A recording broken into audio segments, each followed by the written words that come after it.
रस्ता म्हणाला मला, मी तुझं ओझं का घेऊ. दगडही म्हटला मग, मी तुझ्या ठेचा का खाऊ.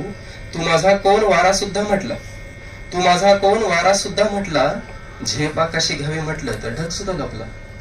माणसांच्या या गर्दीत ना मी आपलेपणा तर शोधला, माणसांच्या या गर्दीत ना मी आपलेपणा तर शोधला. पण शोधता शोधता आपलेपणा मला एकटेपणा भेटला. हे पाहून मला थोडं वाईट वाटलं, हे पाहून मला थोडं वाईट वाटलं.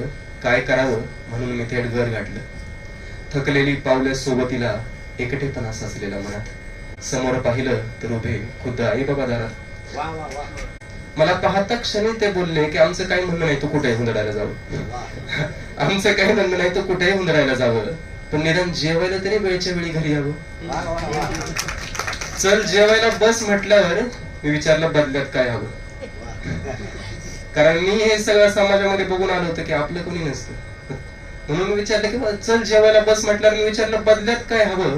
हसून उत्तर दिलं त्यांनी, इतकंच तू सुखी राहावं.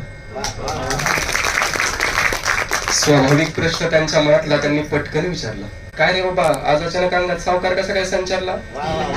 नाही म्हणजे पोरग आदल्या बदल्यात काय हवं विचारायला लागलं. म्हणून मी त्यांना सगळं सांगितलं मी त्यांना. दगडालाही ठेच नको माझी, घ्यायचा रस्त्यालाही भार नाही. दगडालाही ठेच नको माझी, घ्यायचा रस्त्यालाही भार नाही. सारीच स्वार्थी माणसं इथली, एकही उदाहरण नाही. वाऱ्यावरती उडणं माझं वाऱ्यालाही पसंत नाही, वाऱ्यावरती उडणं माझं वाऱ्यालाही पसंत नाही. आपलेपणा वाटेल असं एकही नातं जिवंत नाही. आई बाबा तुम्हीच कसं असं निस्वार्थी प्रेम करता, आई बाबा तुम्हीच कसं असं निस्वार्थी प्रेम करता. आई बाप तर बनता वरून देवही बनता. असं प्रेम कसं करावं ते म्हणाले, असं प्रेम कसं करावं हे आईबाप झाल्याशिवाय कळत नाही, आणि आईबाप म्हणजे कोण हे आईबाप गेल्याशिवाय कळत नाही. मन माझं गलबललं डोळ्यात पाणी आलं, मन माझं गलबललं डोळ्यात पाणी आलं. मिठी मारून त्यांना म्हटलं तुम्ही जेवण केलं. माझ्या विचाराने त्यांना जरा बरं वाटलं, माझ्या विचाराने त्यांना जरा बरं वाटलं. डोळ्यात साचलेलं डबकं डोळ्यातच आटलं. मनावर राहून विचारलं मी त्यांना, सारेच झिड करतात मला यांचं मी काय करू. सारेच झिड करतात मला यांचं मी काय करू.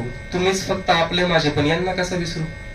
सारेच झिड करतात मला यांचं मी काय करू. तुम्हीच फक्त आपले माझे पण यांना कसं विसरू. तेव्हा त्यांनी खूप सुंदर उत्तर दिलं. हे उत्तर आपण या कवितेतून घेतलं तर ही कविता यशस्वी म्हणेल मी.